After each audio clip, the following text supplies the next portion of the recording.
Hi everyone, welcome to my YouTube channel. My name is Yvonne Printon Shabangu. So today we're going to talk about the importance of submitting the correct documents according to the instructions of the job post that you're applying for, with the main focus on curriculum vitae and motivational letters, right? So guys, I cannot stress this more than enough that it is really imperative that you look at the instructions of the job post, and also you submit the documents according to the instructions of the job post. So basically what I mean is, if a job post is going to say you need to submit a colored copy of your ID, do that. If the job post is going to say you need to submit certified documents, don't take chances and be like, oh yeah, let me just submit this. No, submit your documents according to instructions. So like I said, our focal point is going to be our curriculum vitae and the motivational letters, right? After you've looked at the instructions, you need obviously to have a good curriculum vitae and also a good motivational letter. So starting point, your CVs, guys. I can't stress this more than enough. A CV for me is like an abstract to your thesis or your dissertation.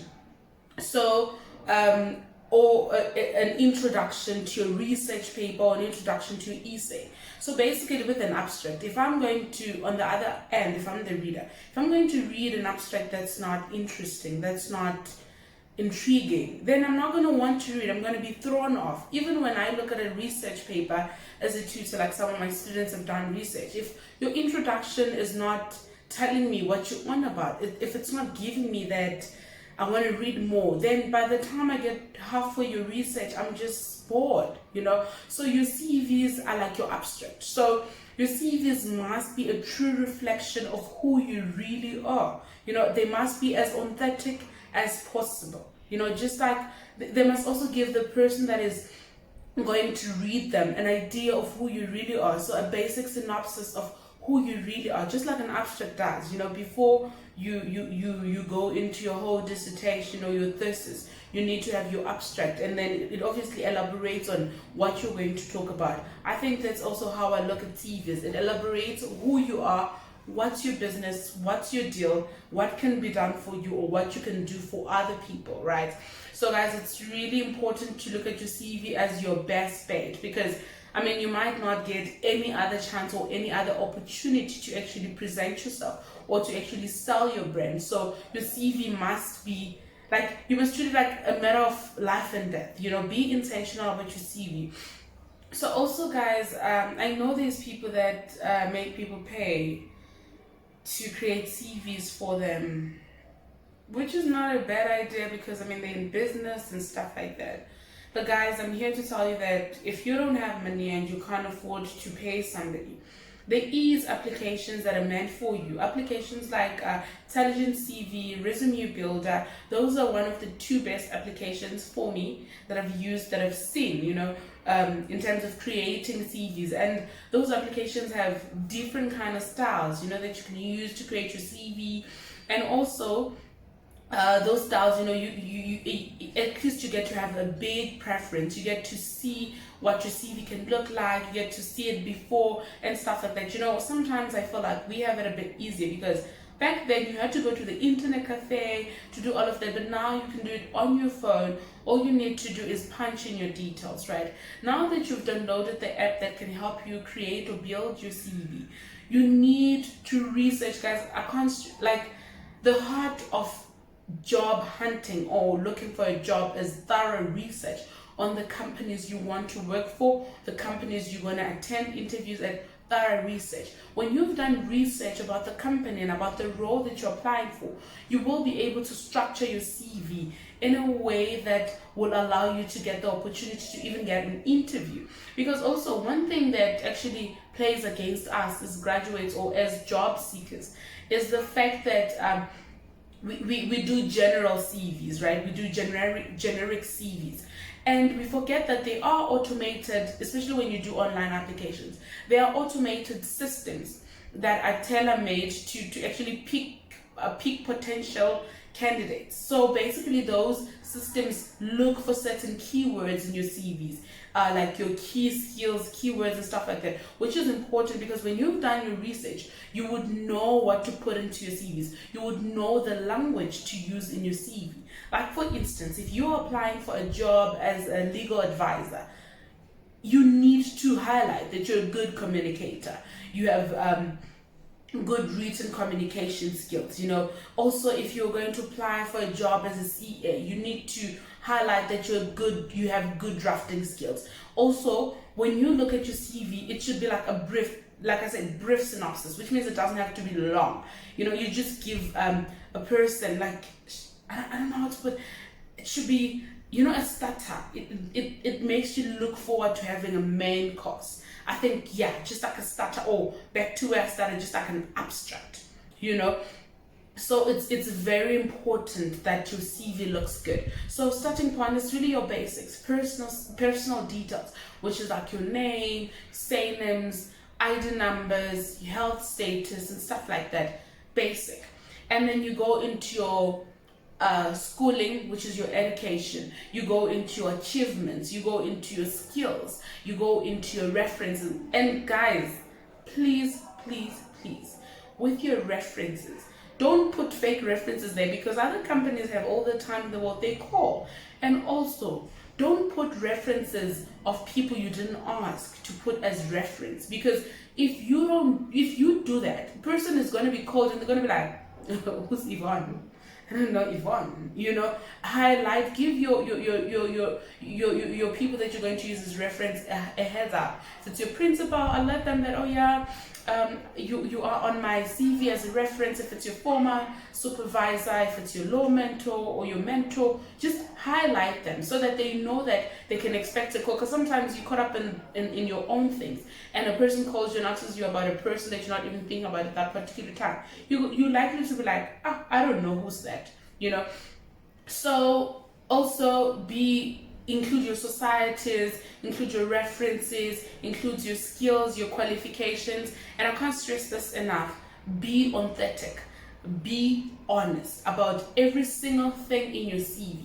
Because guys, I don't care what they have told you. I don't care what you think, or you think you're so desperate you need a job and you need to lie.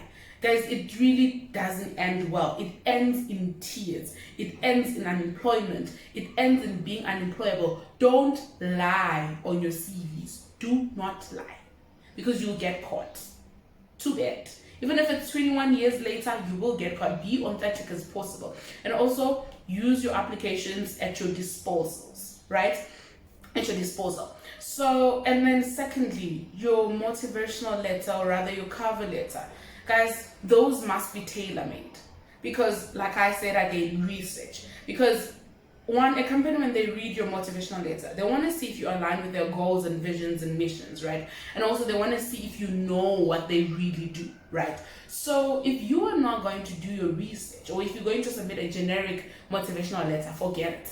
Forget about employment. No one wants to read generic stuff. They want to see if you've read about them, if you understand who they are, if you understand your role, So this is how my motivational letter looks like. It's basically, firstly, I introduce myself. I'm an LLB graduate, I'm an LLM candidate, and also I've heard about, so you say you've heard about the company, or you've been eyeing the company from first year, and you love the programs that they make available for graduates, right?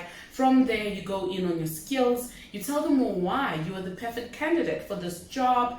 You go in on your skills that you've acquired throughout, and then also tell them why they should employ you, and highlight your skills, your strengths, your weaknesses, your experiences, and stuff like that. And do at the end of your motivational letter, thank them for the opportunity, and also do alert them that you are available for any interview at their convenience. But your motivational letter must be your best bet.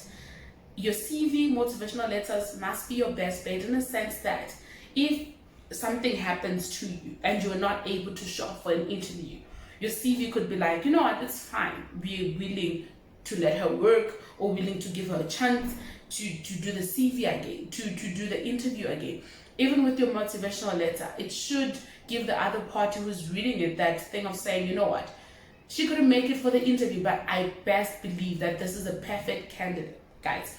So I really can't stress that enough. And guys, proofread your CVs, proofread your motivational letters. HR people don't want to be dealing with grammar. They're trying so hard to select number of people. Now they must deal with your grammar. No, guys, proofread your work. Look at your work. Be intentional about your work. Be present. You know, a friend of mine taught me one of job hunting skills. You know, he said to me, Tando said to me, when you're going to apply for a job, you, instead of you having a list of 100 companies, rather have a list of 10 companies, and be invested, meaning you can take the whole day coming up with the applications, putting it together. You can take the whole day doing your motivational letters, proofreading, or even the whole week, you know, proofreading, looking and researching about the company, you know, be intentional. And I think that it does work, guys. It does. If you put in the time, if you put in the hours, the effort, you will see that your application, because when a person looks at your application, they should be able to say, wow, I want to work with this person. So you can only be able to show that much potential if you put in the hours. And usually HR people know people that have just done copy and paste, or whatever the case may be. They know the people that have put in the hours. They can see from your work. So guys, proofread your work. Be present in your work. Be intentional.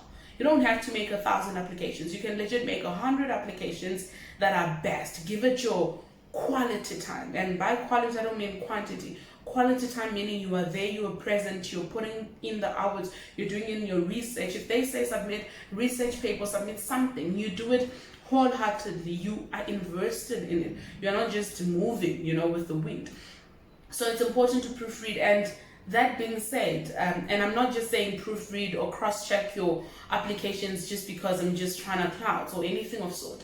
I know, because I have sabotaged myself purely without anyone doing it to me. I've done it before. Like a few weeks ago, I was applying for a bursary to fund my master's, right? And I had high prospects. When I say high, I mean I had a 99.9 chances of getting that bursary. But because I did not proofread, I did not cross-check, I made a major mistake that impacted my whole application, and it got got disqualified, basically, you know. So like an example, so I made my applications and everything, submitted. Then they sent an email saying submit your parent documents, and me being the person that I am, I'm like, what? I submitted, only to find out later on. So I didn't change anything, because you could edit before the closing date on the portal. So now later on, I'm like, no man, I didn't realize when the closing. Also check your closing dates and all of that, so that when you run inquiries, when you have to do re-applications, you know, you'll be able to do it on time. So I wasn't mindful of the closing date. Then I just woke up one morning, I'm like, oh, let me see what they were really talking about when they were saying I didn't submit my guidance identity document, because I mean I did, you know. And then I'm like, let me see. I see, firstly, I can't edit the application anymore, because it means the application has been closed. And then I'm like, what's going on? And then I check all my documents, only to figure out that on my mother's identity document part, I mistakenly submitted my identity document. And had I cross-checked, had I proofread, had I went over and over my application, and had I been present, I was not going to make that mistake. I was going to see that now I'm clicking the wrong document. And if I had proofread, I was going to see that no, and now I need to reattach the document, because this is not what they're requesting. You know, and by that time, no one could do anything about it. So guys, it's important to proofread your work all the time. So guys, it is really important to proofread your work, to check what's going on, and I can't just stress that enough. Just go over your work. Like, I think besides CVs and motivational letters, in life in general, pay attention to detail.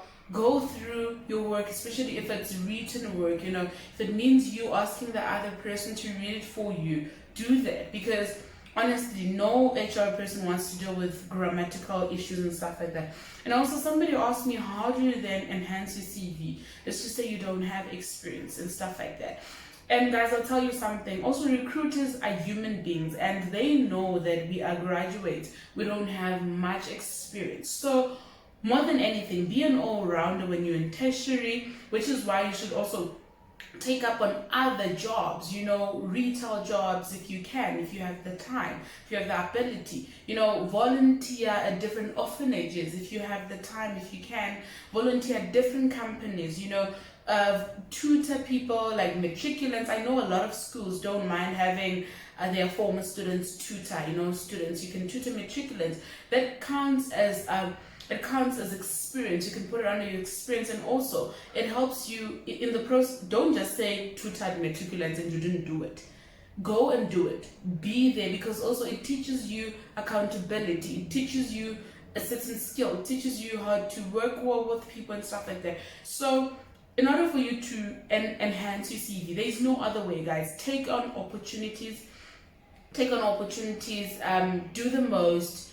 Do every best possible thing you can to make sure that your CV looks good, which is by getting involved in extramural activities, being part of societies, enhancing yourself, learning different skills, and also taking up different courses. I know with the University of Johannesburg, this particular year, we had free courses on 4IR and African Insight. Take up those kind of courses, and do them genuinely, really, and then put it on your CV. I remember I attended an interview, I think earlier this week. Was it on Monday? Yes, I attended. Okay, by the time you watch this, it'll be last week. Yeah, I attended an interview last week, and they saw that I did those short courses on my CV, and they asked me about them.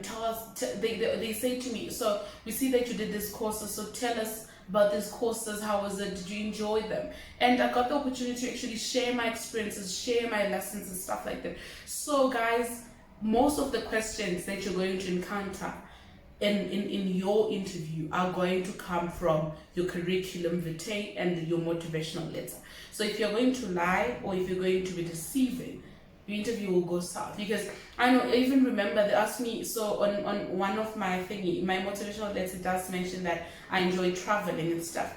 And then they did ask me, so we see you enjoy traveling, have you been to a country outside South Africa and stuff like that? And then I was like, yeah. They're like, okay, tell us about the experience. And I got to tell them about Botswana, I got to tell them about Mozambique, I got to tell them about Zimbabwe, whatever you put in there, let it be authentic and truthful. And really, guys, and I can't, CV, let it be simple, proofread it, let it be your best bet, treat it like a matter of life and death, because between life and death, we choose life, and if you choose life, your CV will be lively, So don't forget to pray. Don't forget to speak words of power. Don't forget to speak positively, on your CVs. Just struggle on, fight on. Ilwa, ungavumi ukuhlupheka. Do not allow yourself to be unemployed. Ungavumi ukuhlupheka, ungavumi ungabi nomsebenzi, ungavumi ilwa. Just fight your battles. Fight it through. If you still have the strength, you rest. And you take a breather and you go back at it. So guys, let your CV be a true reflection of who you are, and let it be your best bet, and be intentional about it. And don't let the other person not second guess you by just looking at your CV. And guys, it's important. I can't stress this enough. Grammar.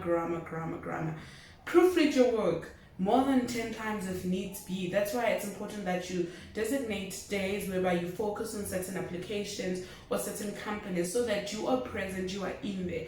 So be intentional, proofread your work, be positive, block every negative voice, be realistic, and rest. Rest.